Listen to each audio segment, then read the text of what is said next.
Нұргелді Дияр. Ендеше Нұргелді Диярдың орындауында Қазанғапқа арнау әнін қабыл алыңыздар.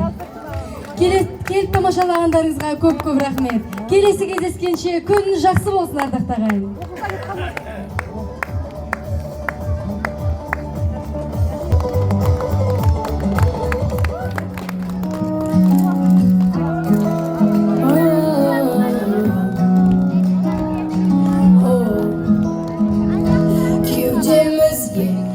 Өнер шырағын біздер үшін биік әркез тұрағын Қазанғаптың атындағы мектебі